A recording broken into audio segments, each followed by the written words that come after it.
नमस्कार दोस्तों, आप सभी का स्वागत है। तो आज फिर से बात करने वाले हैं आपके अग्निवीर परीक्षा 2022 और ये 50 क्वेश्चन होंगे जो आपके प्रीवियस ईयर क्वेश्चन है। इन क्वेश्चन पे हम लोग डिस्कस करने वाले हैं, ठीक है। तो चलिए देखते हैं फटाफट। पहला क्वेश्चन आपके सामने है कि मार्क्सवाद का मुख्य समर्थक किसे माना जाता है? एम राय, फ्यूरियर, कार्ल मार्क्स और लुई ब्लैक। तो देखिए इसका जो ऑप्शन है वो ऑप्शन नंबर सी है और ये आपका क्या होगा? राइट आंसर होगा, यानी कार्ल मार्क्स होगा। अब इसकी व्याख्या देख ले सकते हैं कि कार्ल मार्क्स क्या है। तो जर्मन विचारक कार्ल मार्क्स के समाज, अर्थशास्त्र और राजनीति से संबंधित विचारों को सामूहिक रूप से मार्क्सवाद के नाम से जाना जाता है। और ये मार्क्सवाद जो है विचारधारा के जनक कार्ल मार्क्स तथा फ्रेडरिक एंजेल्स हैं। मार्क्सवाद क्रांतिकारी समाज का ही एक रूप है। यह आर्थिक और सामाजिक समानता में क्या करता है? विश्वास रखता है, ठीक। तो ये कार्ल मार्क्स है आपका, ठीक है। अब बात करते हैं दूसरे क्वेश्चन की तरफ और दूसरा क्वेश्चन आपके सामने ये है कि प्रसिद्ध कामाख्या देवी मंदिर किस राज्य में स्थित है? मध्य प्रदेश, हिमाचल प्रदेश, कर्नाटक और असम। तो ये बताना है कि कामाख्या देवी का जो मंदिर है ये आपका कहाँ पे है। तो सभी को पता है, ये तो सबको पता भी होना चाहिए कि ये जो है आपके असम में है, ठीक है। कहाँ पे है? असम में है। तो देख सकते हैं यहाँ पे दिया गया है आपका कि जो कामाख्या देवी मंदिर गुवाहाटी यानी असम के कहाँ पे है? तो असम के गुवाहाटी में है। और जो कि यह एक शक्तिपीठ है जो कामाख्या देवी को क्या है? समर्पित है और 51 शक्तिपीठों में से सबसे पुराना है, ठीक है। 51 जो है शक्तिपीठों में से क्या है? सबसे पुराना है। उसके बाद बात करते हैं अगले क्वेश्चन की तरफ और अगला क्वेश्चन ये है कि सैनिकों के लिए सर्वोच्च पुरस्कार कौन सा है? तो आपको पता है कि जो सैनिकों के लिए जो सर्वोच्च पुरस्कार होता है वो कौन होता है? परमवीर चक्र होता है। कौन सा? परमवीर चक्र, यानी कि ऑप्शन नंबर बी। अब देख सकते हैं यहाँ पे उसके बारे में भी व्याख्या आपको दी गई है कि सैनिकों के लिए भारतीय सेना द्वारा दिया जाने वाला सर्वोच्च वीरता पुरस्कार परमवीर चक्र है और इसे अंतिम बहादुर का पहिया कहा जाता है। और अशोक चक्र, जिसको कीर्ति चक्र, शौर्य चक्र एवं शांति पुरस्कार, इसकी स्थापना 4 जनवरी 1952 को हुआ था। तो ये भी आप फैक्ट याद रखेंगे। परमवीर चक्र, महावीर चक्र, वीर चक्र की स्थापना 26 जनवरी 1950 को हुआ था, ठीक है। कब हुआ था? 26 जनवरी 1950 को, ध्यान रखेंगे। अगला क्वेश्चन है कि भारतीय विज्ञान संस्थान कहाँ स्थित है? तो भारतीय विज्ञान संस्थान जो स्थित है वो आपके कोलकाता में है, यानी कि ऑप्शन नंबर कौन सा होगा? बी होगा। किसकी राजधानी कोलकाता? पश्चिम बंगाल की है, सभी को पता है, ठीक है। तो अगले क्वेश्चन की तरफ चलते हैं और देख लीजिए इसकी व्याख्या भी दी गई है आपको, ठीक है। यहाँ पे दिया गया है कि भारतीय विज्ञान संस्थान बेंगलुरु में स्थित है और इसकी स्थापना जमशेदजी टाटा के प्रयासों से 27 मई 1909 को की गई थी। कब? 27 मई 1909 को। और इस संस्था को स्थानीय लोक टाटा इंस्टीट्यूट के नाम से भी जानते हैं, ठीक। अगला क्वेश्चन है फिर, अगला क्वेश्चन ये है, ये कह रहा है कि अंतर्राष्ट्रीय क्रिकेट परिषद का मुख्यालय कहाँ स्थित है? नई दिल्ली, लंदन, दुबई या मेलबर्न। तो ये जो स्थित है वो है आपका दुबई में। कहाँ पे है? दुबई में है। ऑप्शन नंबर सी आपका राइट आंसर होगा। अब देख सकते हैं यहाँ पे इसकी व्याख्या भी आपको दिया गया है। ये पूछ रहा है कि जो इसका मुख्यालय है वो कहाँ पे है? दुबई में है। और दुबई कहाँ है? संयुक्त अरब अमीरात। और इस संयुक्त अरब अमीरात की जो राजधानी होती है वो अबू धाबी होती है, ठीक। ये भी ध्यान रखेंगे। और इसकी स्थापना की बात करते हैं तो 15 जून 1909 को क्या हुआ था? इसकी स्थापना हुई थी। उसके बाद से 1965 में इसका नाम बदल कर जो है अब कर दिया गया है, अंतर्राष्ट्रीय क्रिकेट सम्मेलन कर दिया गया है। तो इस चीज़ को याद रखेंगे। और यह जो है 1987 में इसका वर्तमान नाम जो है अंतर्राष्ट्रीय क्रिकेट परिषद कर दिया गया है। तो ये वर्तमान नाम भी याद रखेंगे और पहले वाला भी नाम याद रहना चाहिए आपको, ठीक है। अगला क्वेश्चन है कि रामायण के लेखक कौन है? अब ये भाई साहब जो नहीं बताएगा समझिए कि वो जो है अपनी पढ़ाई ही छोड़ दे, ठीक है। अरे रामायण के जो है बार बार हम जानते हैं भाई साहब कौन? वाल्मीकि। कौन है आपके? तो रामायण के जो है लेखक वो वाल्मीकि हैं आपके, ठीक है। बाकी देख सकते हैं यहाँ पे जो डाकू के रूप में भी जाना जाता था उनको, रामायण के लेखक वाल्मीकि है जिनको डाकू के रूप में जाना जाता था। अब दिए गए हैं आपके कुछ लेखक, यहाँ पे ध्यान रखेंगे। जैसे कि बात किया जाए कि यहाँ पे दिया गया है आपका कि रामायण क्या हो गया? रामायण हो गया। तो रामायण के लेखक कौन है? वाल्मीकि है। उसी तरह से रामचरितमानस के लेखक कौन है? तुलसीदास। आध्यात्मिक रामायण जो होता है वेद व्यास है। जानकी हरण जो है कुमारदास है, ठीक है। उसके बाद से रामायण तिलक जो है वो नागोजी भट्ट है। तो ये चीज़ें भी आपको भली भांति क्या होनी चाहिए भाई साहब?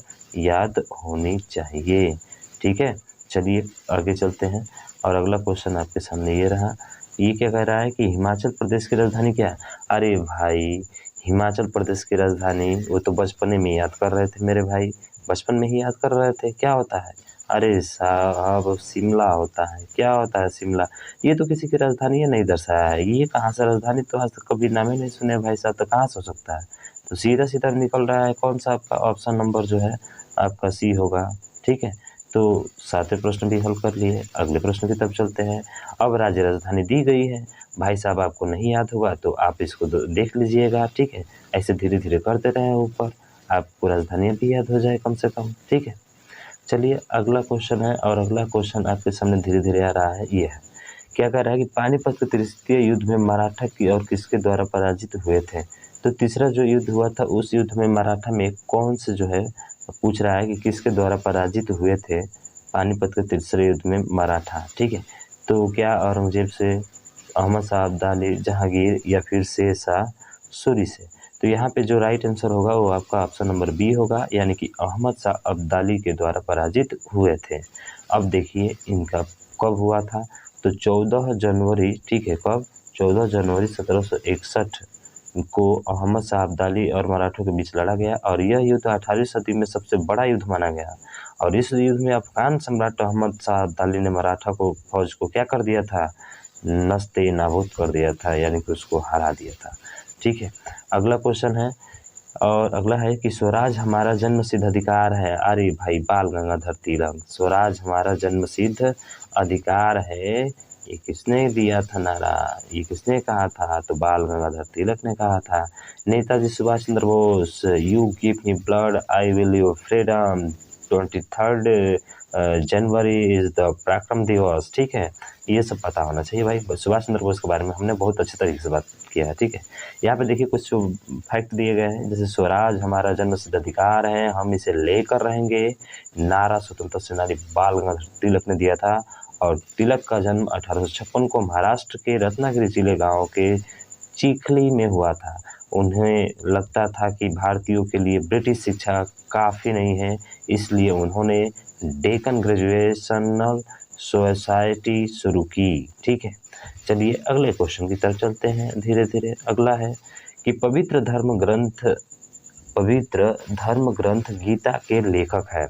अब ये पूछा है कि पवित्र ग्रंथ जो है वो आपकी गीता है और इस गीता के लेखक कालिदास हैं, वेद व्यास हैं, वाल्मीकि हैं या कृष्ण हैं। तो देखिए इसके जो लेखक हैं वो आपके हैं वेद व्यास। कौन है?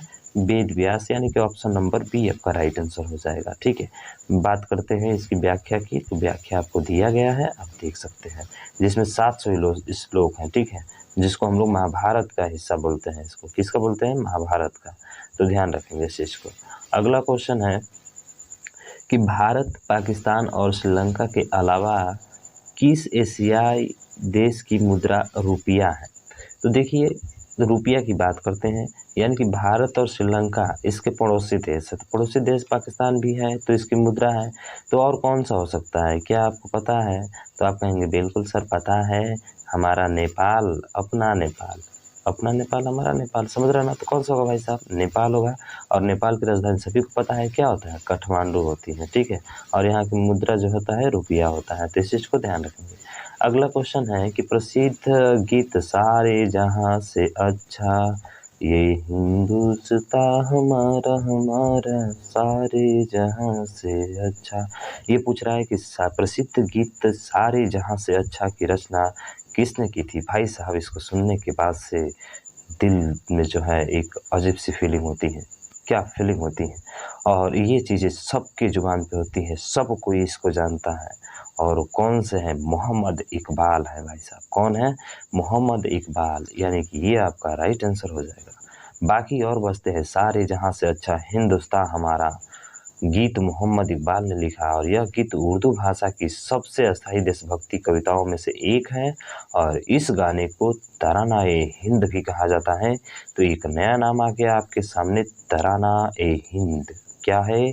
तराना-ए-हिंद भी कहा जाता है इसे, तो ध्यान रखेंगे मेरे भैया, ठीक है? अगला देखिए, अगला जो क्वेश्चन है, मुगल साम्राज्य की स्थापना किसने की थी? देखिए पूछ रहा है कि मुगल जो साम्राज्य था उसकी स्थापना किसने की थी। आपको पता है कि मुगल साम्राज्य की स्थापना बाबर ने की थी। किसने की थी भाई साहब? बाबर ने की थी। अब देख लीजिए बाबर के बारे में थोड़ी सी चर्चा कर लेते हैं हम लोग कि मुगल साम्राज्य का संस्थापक बाबर था। 1526 ईस्वी में बाबर और इब्राहिम लोदी के बीच जो है पानीपत की लड़ाई हुई, जिसे पानीपत का प्रथम युद्ध कहा जाता है। कब? 1526 ईस्वी में। ये डेट आपको याद होना चाहिए। हालांकि लोदी की सेना बाबर की सेना की 4 गुनी थी, लेकिन युद्ध कुशलता के कारण बाबर विजयी हुआ तथा लोदी वंश को समाप्त कर मुगल साम्राज्य की नींव डाली थी। तो ये चीजें आपको पता हो गई। अगला है सूर्य मंदिर कहाँ स्थित है। अरे कोणार्क का सूर्य मंदिर सबकी जुबान पे आता है यार। क्या आता है? कोणार्क का सूर्य मंदिर, यानी कि ऑप्शन नंबर जो होगा वो कौन सा होगा भाई साहब? तो ऑप्शन नंबर आपका बी होगा। कौन सा होगा आपका? बी, सॉरी नहीं बी नहीं, सी होगा। क्या होगा? सी होगा। ठीक है, तो ध्यान रखेंगे इसको। अब देखिए कोणार्क का सूर्य मंदिर पूरे उड़ीसा में पवित्र एक शहर है, या पुरी के पास स्थित है। तो ध्यान रखेंगे सूर्य मंदिर कहाँ पे? उड़ीसा में। और कहाँ पे? पुरी के पास। ठीक है, और उसके बाद से जो बात करते हैं कि इसका निर्माण राजा नरसिंह देव प्रथम द्वारा 13वीं शताब्दी में कराया गया था। तो ये ध्यान रखेंगे, नरसिंह देव प्रथम, इनका नाम याद रखेंगे आप। ठीक है, हाँ, तो इनका नाम भी कभी कभी पूछ ले जाता है एग्जाम में। यह कलिंग वास्तुकला की उपलब्धि का सर्वोच्च बिंदु है, जो अनुग्रह, खुशी, जीवन की लय को दर्शाता है, और वर्ष 1984 में यूनेस्को द्वारा इसे विश्व धरोहर स्थल भी घोषित किया गया है। तो बहुत ही महत्वपूर्ण लाइन यहाँ पे आ गई है कि विश्व धरोहर, यानी यूनेस्को के विश्व धरोहर स्थल में कब घोषित किया गया है? तो याद रखेंगे 1984 में। कब भैया? 1984 में। ठीक है, चलिए अगले क्वेश्चन की तरफ चलते हैं। और अगला क्वेश्चन है आपके सामने ये 15 क्वेश्चन। ठीक है, 15वां क्वेश्चन ये बोल रहा है कि भारतीय राज्यों के राज्यपाल की नियुक्ति कौन करता है? सभी को पता है, प्रेसिडेंट, राष्ट्रपति करता है। अब राष्ट्रपति के बारे में जान लीजिए थोड़ा सा कि प्रत्येक राज्य का राज्यपाल देश की मंत्रिमंडल की सिफारिश पर राष्ट्रपति द्वारा नियुक्त किया जाता है, और एवं यह राज्य के मुख्यमंत्री की सलाह पर कार्य करता है। अनुच्छेद 153 के मुताबिक देश के प्रत्येक राज्य का राज्यपाल होगा, और अनुच्छेद 155 के मुताबिक राज्यपाल की नियुक्ति राष्ट्रपति द्वारा की जाती है। तो वो आर्टिकल कौन सा है? 155 है, याद रखेंगे इसको। उसके बाद से अगला क्वेश्चन है आपके सामने, निम्नलिखित में से कौन बायोगैस का प्रमुख घटक है? बायोगैस का प्रमुख घटक है, दिया है मीथेन, ऑक्सीजन, नाइट्रोजन और हीलियम। तो बताइए इसमें जो है कौन सा बायोगैस का प्रमुख घटक है? तो आप कहेंगे सर बायोगैस का जो प्रमुख घटक है वो है आपका मीथेन, यानी कि ऑप्शन नंबर ए, जिसको हम लोग बोलते हैं CH4। क्या बोलते हैं? CH4। ठीक है, तो ध्यान रखेंगे बायोगैस को गोबर गैस के नाम से भी जाना जाता है, और बायोगैस का उत्पादन जानवरों और पौधों के जैविक कचरे अवयव अपघटन के माध्यम से किया जाता है, जिसमें मीथेन CH4 रंगहीन और गंधहीन गैस है। तो ये एक चीज फैक्ट में याद रखेंगे क्या, कि बायोगैस को गोबर गैस के नाम से भी जाना जाता है। ठीक, अगला क्वेश्चन है पीतल में मिश्र धातु है। अब ये बहुत ही महत्वपूर्ण और काफी रिपीटेड क्वेश्चन है आपका, बहुत बार पूछा जाता है। ये निश्चित है कि एक बार और रिपीट आपका होने वाला है। ठीक है, तो देखिए जो पीतल मिश्री धातु है ये बना होता है आपके तांबा और जस्ता से। तांबा और जस्ता से। तो ऑप्शन नंबर ए आपका राइट हो जाएगा। अब देख लीजिए यहाँ पे दिया गया है। ठीक है, अगले क्वेश्चन की तरफ चलते हैं। देखिए यहाँ पे और कुछ शब्द है, जैसे जर्मन सिल्वर हो गया, किसका मिला हुआ है? तो कापर हो गया, जिंक हो गया और निकिल हो गया। उसी तरह से गन मेटल हो गया, तो कापर, टीन, जिंक और लेड से। तांबा जो होता है शीशा और टीन से। तो ये भी बहुत ही मोस्ट इंपोर्टेंट क्वेश्चन है कि तांबा किसका मिश्र धातु है? तो शीशा और टीन का है। शीशा को हम लोग लेड भी बोलते हैं, जिसको पीबी लिखते हैं हम लोग। टीन को एसन लिखते हैं, जिसको स्टेनस बोला जाता है। ठीक है, तो ध्यान रखेंगे इन चीज़ों को। अगला क्वेश्चन है आपके सामने कि बर्फ का गलनांक बिंदु है। तो देखिए जो हमारा बर्फ होता है और उस बर्फ का जो गलनांक बिंदु होता है वो आपका 0 डिग्री सेल्सियस होता है। कितना डिग्री? 0 डिग्री सेल्सियस, यानी कि ऑप्शन नंबर सी हो जाएगा। ठीक है, तो ध्यान रखेंगे। उसके बाद से अगला क्वेश्चन है कि विटामिन संतरे में भरपूर मात्रा में पाया जाता है। तो अब बताइए खट्टे पदार्थों में कौन सा पाया जाता है? अरे कौन सा पाया जाता है भैया? खट्टे पदार्थों में जो पाया जाता है वो आपको विटामिन सी पाया जाता है। क्या पाया जाता है? विटामिन सी पाया जाता है, यानी कि जो एसिटिक अम्ल होता है हमारा। तो ये सी आपका राइट आंसर हो जाएगा। अब देख सकते हैं संतरे में विटामिन सी भरपूर मात्रा में पाया जाता है। संतरे के अलावा विटामिन सी नींबू, आंवला, मौसम्मी में पर्याप्त मात्रा में मिलता है, और ये शरीर की इम्यूनिटी को क्या करता है? मजबूत करता है। शरीर की इम्यूनिटी का मतलब क्या होता है? रोगों से लड़ने की क्षमता। ठीक है, तो आपकी इम्यूनिटी पावर अगर अच्छी रहती है तो फिर आप जो है बीमारियों से बहुत तेज़ लड़ पाएंगे, आपको बीमारी बहुत कम होगी। ठीक है, तो ध्यान रखिए, अपनी इम्यूनिटी क्षमता बढ़ाइए। मेंडलीफ का आवर्त सारणी किस प्रकार पर आधारित है? तो जो मेंडलीफ का आवर्त सारणी है वो आधारित है आपके किस पे? तो परमाणु द्रव्यमान पे आधारित है। किस पे है? परमाणु द्रव्यमान, यानी कि ऑप्शन नंबर डी आपका राइट आंसर हो जाएगा। बाकी देखिए, मेंडलीफ की आवर्त सारणी इस पर आधारित है और आधुनिक आवर्त सारणी की खोज हेनरी मोजले ने की थी। एक महत्वपूर्ण पॉइंट यहाँ से निकल गया कि आधुनिक आवर्त सारणी की खोज हेनरी मोजले ने की थी।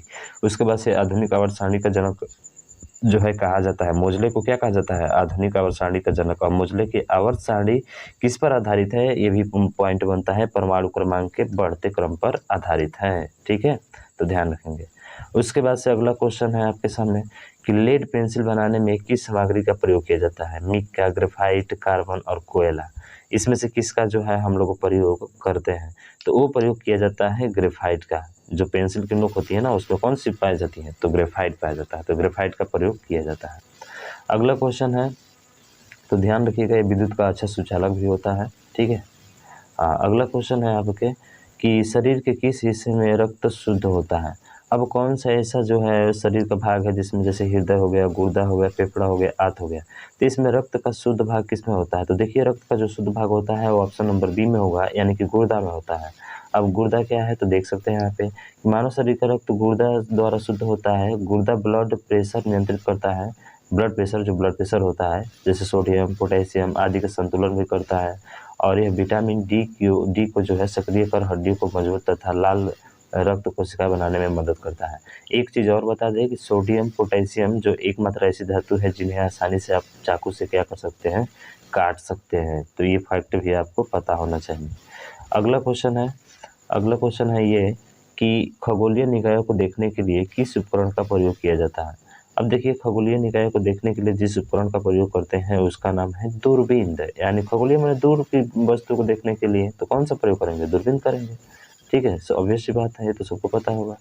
तो दूरबीन का प्रयोग करते हैं। अब यहाँ पे दिया है, क्या दिया है? तो देखिए, तो दूरबीन का ऑप्टिकल उपकरण है जिससे दूर की वस्तुओं को, सितारों, ग्रहों को देखने के लिए बनाया जाता है, उसे दूरबीन कहते हैं। महत्वपूर्ण लेंस, दर्पण, एपिस, ठीक है, संरचनात्मक समर्थन और टेलीस्कोप ट्यूब हो गया। अगला क्वेश्चन है आपके सामने। अगला क्वेश्चन क्या है?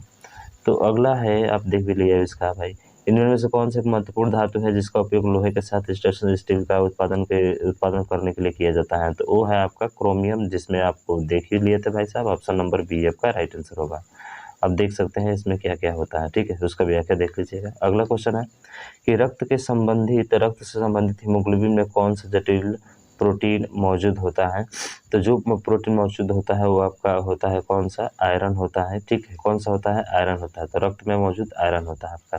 ठीक है, देख सकते हैं यहाँ पे कि हीमोग्लोबिन एक प्रोटीन है जो सब यूनिट हीम से बना होता है, और हीमोग्लोबिन एक फ्यूज्ड प्रोटीन है जिसमें ग्लोबिन नामक प्रोटीन और आयरन पाया जाता है। उसके बाद से यहाँ पे देख सकते हैं आपकी हड्डियों को ताकत किस विटामिन से मिलता है? वैसे आप देख लिए तो देख ही लिए, बी। अब जो है आपका ऑप्शन नंबर कौन सा है? डी। ये जो है आपका विटामिन डी है। विटामिन डी शरीर में सीरम हो गया, कैल्शियम हो गया, फास्फोरस के सही मात्रा को बनाए रखने में मदद करता है, जिससे हड्डियों को ताकत मिलती है। और सूर्य का प्रकाश, दूध, पनीर विटामिन डी के अच्छे स्रोत हैं इसके। ठीक, अगला क्वेश्चन है कि नाइट्रस ऑक्साइड गैस, जिसको लाफिंग गैस भी हम लोग बोलते हैं, यानी N2O, ऑप्शन नंबर सी हो जाएगा। ठीक है ना, तो ध्यान रखेंगे इस चीज़ को।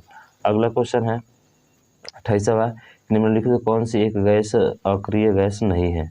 अक्रिय गैस हीलियम, ऑक्सीजन, आर्गन, नियान। तो यहाँ पे देखिए, जो ऑक्सीजन है वो आपकी अक्रिय गैस नहीं है, यानी कि ऑप्शन नंबर बात करें तो बी क्या होगा? इसका राइट आंसर हो जाएगा। ठीक है, बाकी सब अक्रिय गैस है। अक्रिय गैस आपको दिए गए हैं, यहाँ पे देख सकते हैं। अगला क्या है? अगला है कि BCG के टीके का उपयोग की रोकथाम के लिए किया जाता है। अब BCG का जो टीका लगता है, क्या आप सभी को पता है? ये बहुत चर्चा में था। तो देखिए, तपेदिक के लिए होता है। किसके लिए होता है? तपेदिक के लिए। ये ऑप्शन नंबर ए आपका होगा। अब BCG के टीके के बारे में जान लीजिए। तो बीते 4 सप्ताह कोर सशक्त जीवित टीके लगवाए हो, इस अंतराल के बाद BCG दिया जा सकता है। जैसे कि कैंसर हो गया, कैंसर में उदाहरण ल्यूकेमिया और लिम्फोमा। ठीक है, उसके बाद से गर्भावस्था के दौरान जो है ये दिया जाता है। अगले क्वेश्चन की बात करें, अगला क्वेश्चन है कि इसमें पूछ रहा है निम्नलिखित में सबसे भारी कण कौन सी है, बीटा किरण, गामा किरण की एक्स किरण और अल्फा किरण। तो सबसे भारी किरण पूछ रहा है कि सबसे भारी किरण कौन सी है। तो देखिए सबसे भारी किरण जो है वो आपका ऑप्शन नंबर डी है, यानी कि अल्फा रेज है। ठीक है, अल्फा रेज है। तो देख सकते हैं कि जो है जबकि बीटा कणों को ऋणात्मक आकर्षित होता है, गामा किरण विद्युत चुंबकीय या फोटान की तरंगें होती हैं। तो गामा किरण के बारे में ये चीज़ें पता होनी चाहिए आपको। अब देखिए क्वेश्चन मैथ के आ रहे हैं, बहुत ही आसान पूछे गए हैं कि एक गांव के पुरुषों और महिलाओं का अनुपात इतना है। तो 5 पुरुष हैं और 3 क्या है, 3 भाई साहब महिला है। 5 पुरुष है और 3 महिला है, मैन। तो 5 पुरुष की वैल्यू दिया है 800, तो 5 पुरुष की वैल्यू 800 कितने गुना है, 5 से भाग करिए तो 160 आएगा। अरे जब ये 160 गुना है तो 3 महिला भी 160 गुना होगी, यानी 16 से कितना हो जाएगा 48, 480, ऑप्शन नंबर डी। ठीक है, अगले क्वेश्चन की तरफ चले। तो इतना तामझाम नहीं करना है आपको, सीधा निकाल लेंगे, एक लाइन का आंसर है। ठीक है, अगला है कि एक गोले की त्रिज्या 7 सेंटीमीटर, पृष्ठीय क्षेत्रफल क्या होगा। अरे 4 पाई आर स्क्वायर होता है, यही होता है। तो निकाल लीजिए, 4 गुणे पाई का मान 22/7, आर का स्क्वायर मैंने 7 का 2 बार गुणा। ठीक है, तो एक साथ से एक साथ कट जाएगा, 7 चौक 28, 28 पे 22 का गुणा कर दीजिए, 2 8 16 का 6, 6 किस में है, 2 में।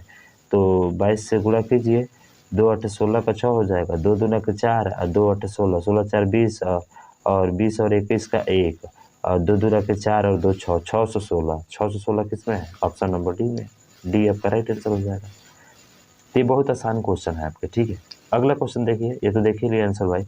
कह रहे कि दो संख्याओं का योग 25 है, क्या 12 13 का 25 है, बिल्कुल ये तो हो सकता है, लेकिन उनका अंतर 13, क्या 13 है, इसमें नहीं है, इसमें 13 है अंतर, तो कहेंगे इसमें भी नहीं है। क्या इसमें 13 अंतर है, तो आप देखेंगे 6 घटाएंगे तो इसमें अंतर 13 का आ रहा है। ठीक है, क्या इसमें 13 का अंतर है, नहीं है, अरे सीधा ऑप्शन नंबर डी हो गया यार, क्या सोचना है इसमें। ठीक है, हल का करोगे उतना। अब उसके बाद से अगला क्वेश्चन दिया है, क्या है अगला क्वेश्चन, तो अगला क्वेश्चन है कि 8 10 15 और 20 का एलसीएम। अरे एलसीएम तो सबको आता है मेरे भैया, सबको आता है। अरे एक जीरो है तो जीरो वाला तो सब में होगा। ठीक है, 15 है तो 15 से कटने वाला होना चाहिए, यानी 3 से कटने वाला, 6 2 8 नहीं कटेगा, 2 2 4 नहीं कटेगा, 5 2 7 नहीं कटेगा, ऑप्शन नंबर डी हो जाएगा। अरे 15 उठाओ ना भैया, 15 में 3 गुणे 5 आता है कि नहीं आता है, तो 3 से कटने वाला चाहिए, तो जोड़ो, सबको नहीं कटेगा, ये भी नहीं कटेगा, ये भी नहीं कटेगा, तो भाई साहब ये कटेगा तो यही आंसर होगा। क्या लसन निकालेंगे, नहीं निकालेंगे। ठीक है, अगले क्वेश्चन की तरफ चलिए। अगला क्वेश्चन देखिए, अगला क्वेश्चन है कि राम एक काम को 10 दिन में करता है और मोहन उसी काम को 15 दिन में करता है, दोनों में कितना। अरे सीधा ट्रिक होती है, 10 गुणे 15 कर दीजिए बटा 10 प्लस 15 कर दीजिए, बस आंसर आ गया। हल कर दीजिए। अब इसको हल नहीं करने आता तो क्या करेंगे आप, कुछ भी नहीं कर पाएंगे भाई साहब। तो 15 गुणे 10 150, 15 10 25, 25 छके कितना होगा 150, option number B right answer हो जाएगा। तो इसमें देर मत कीजिए। ठीक है, आप इसको फास्ट कीजिए, जितना फास्ट करेंगे उतना ही आपके लिए क्या रहेगा, अच्छा रहेगा। ठीक है, तो 6 दिन आपका राइट आंसर होगा, उसको मत देखिए जो हल किया है। ठीक है, अब देखिए इसमें क्या करना है। इसमें कह रहा है कि क्रमिक छूट दिया है आपका, क्या दिया है, 10%, 20%, 30% का क्रमिक छूट है। तो निम्नलिखित में से किस छूट किसके बराबर होगा। अरे सीधा 100 है, 100 माइनस करके और सबका जो है कर दीजिए छूट, 10% का छूट दे रहा है, तो कितना हो जाएगा।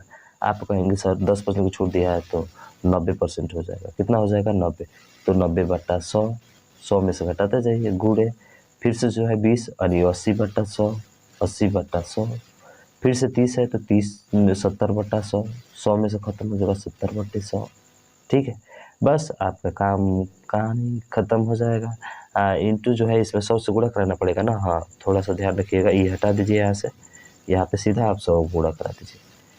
तो 2 0 से 2 0 खत्म, फिर 2 0 से 2 0 ये खत्म, फिर से जो है 1 0 से ये 1 0 खत्म, तो 7 8 56 और 56 में 9 से गुणा कर दीजिए, 9 6 54 का 4, 9 5 45 और 5 कितना होता है 45 और 5 50, 50.4, तो आंसर कौन सा होगा 49.6।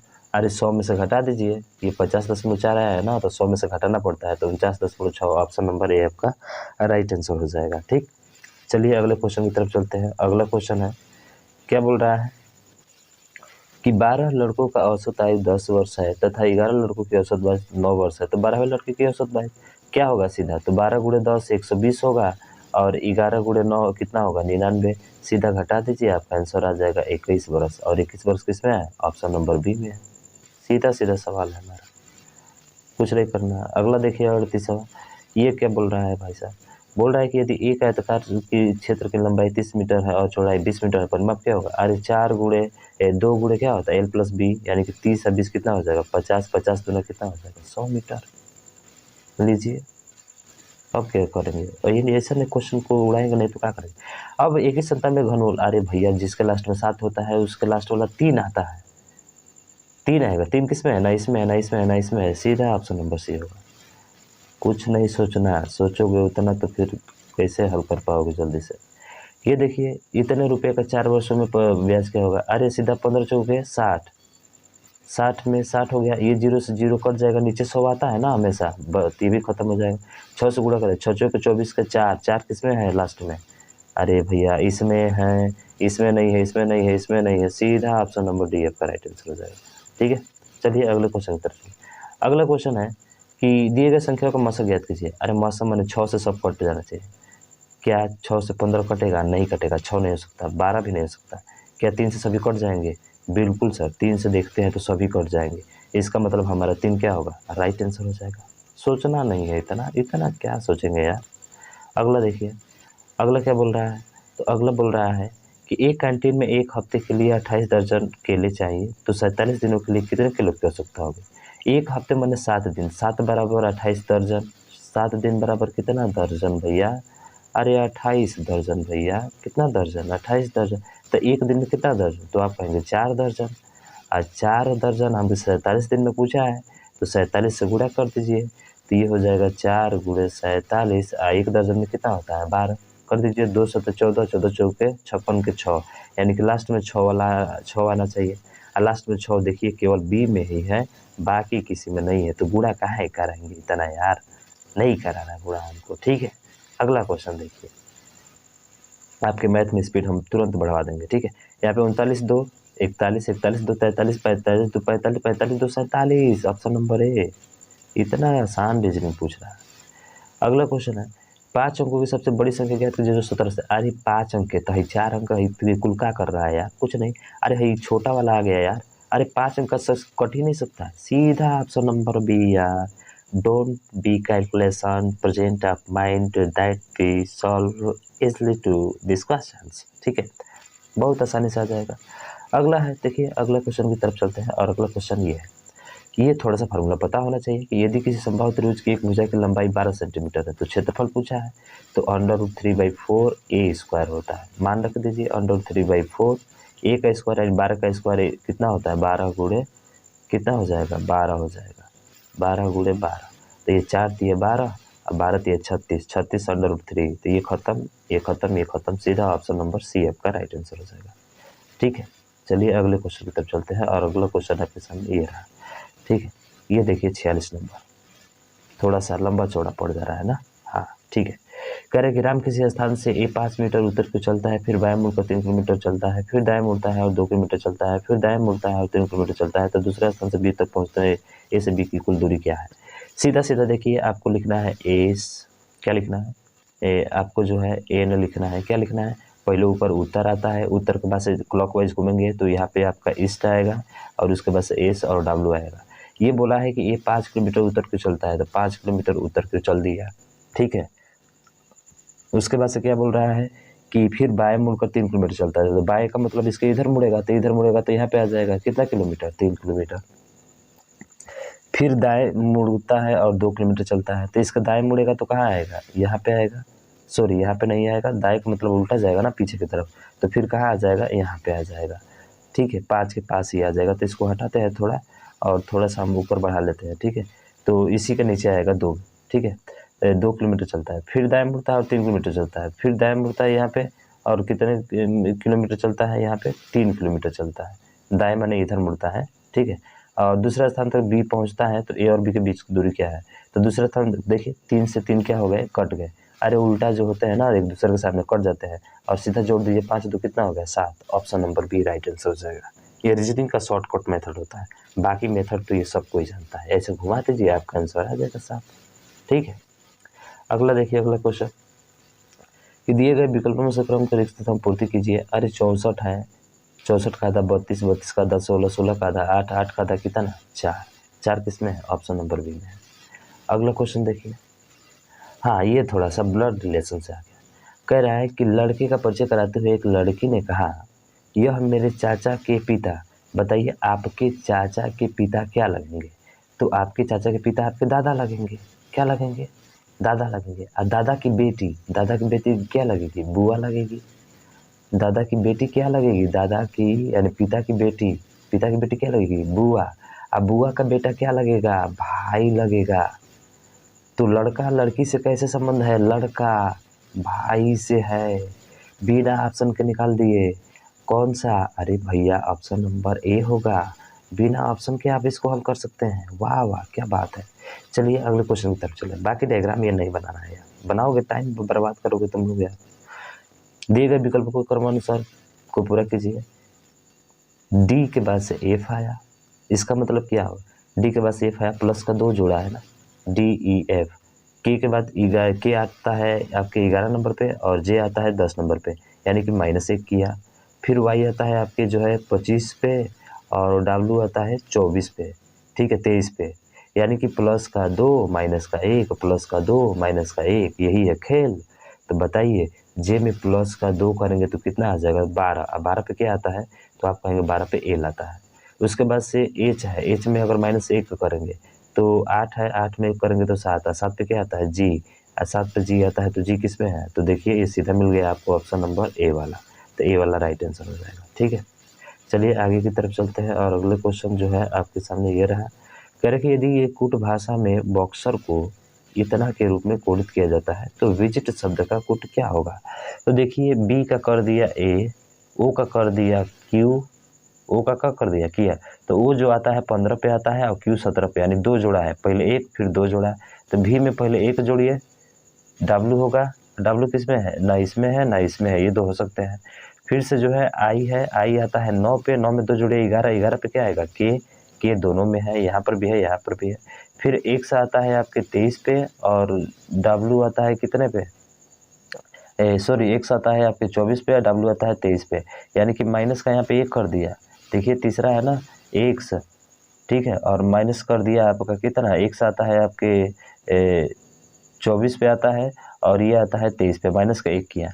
तो बताइए एस में -1 करेंगे 19 पे, 18 पे कौन सा आता है, तो आप कहेंगे 18 पे जो आता है एस के पहले आर आता है, तो डब्लू के आर होगा। तो डब्लू के आर किस में है, ना इसमें है, सीधा ऑप्शन नंबर बी में है। तो बी आपका क्या होगा, राइट आंसर हो जाएगा। ठीक है, सॉरी यहाँ पे जो है सी है ना, एक नोट सी है भाई साहब, थोड़ा सा ध्यान देंगे यहाँ पे। ठीक है, तो थोड़ा सा जो है यहाँ पे मिस्टेक हुआ, सॉरी भाई उसके लिए। ठीक है, ये जो होगा आपका सी होगा। यहाँ पे देख सकते हैं पहले जो है माइनस का 1 किया है, फिर प्लस का 2 किया है। ठीक है ना, थोड़ा सा हम ध्यान नहीं दिए थे। बी के बाद से ए आया है ना पहले, तो -1 किया है, तो बी के बाद से क्या आएगा, यू आएगा, तो ये वाला होगा आपका। ठीक है, ये वाला ऑप्शन नंबर कौन सा होगा, सी होगा। ठीक है, तो थोड़ा सा ध्यान देकर मिस्टेक होगा। अगले क्वेश्चन की तरफ चलते हैं और अगला क्वेश्चन जो है आपके सामने क्या क्या क्या अगला क्वेश्चन है क्या यार, अरे यार लास्ट ही क्वेश्चन था। ठीक है, अरे मुझे आशा है भैया कि आपको 50 क्वेश्चन बहुत बेहतरीन तरीके से समझ में आ गए होंगे। तो मेरे भाई थोड़ा सा आपसे विनती है, हाथ जोड़कर रिक्वेस्ट आपसे कर रहा हूँ कि इस वीडियो को ज़्यादा से ज़्यादा शेयर कीजिएगा, क्योंकि जो भी मेरे भाई बंधु है तैयारी कर रहे हैं अपनी तैयारी को मजबूत करें और अपने उस मंजिल को पा सकें। तो ज़्यादा से ज़्यादा शेयर कीजिएगा। आज के लिए बस इतना ही। जय हिंद, जय भारत।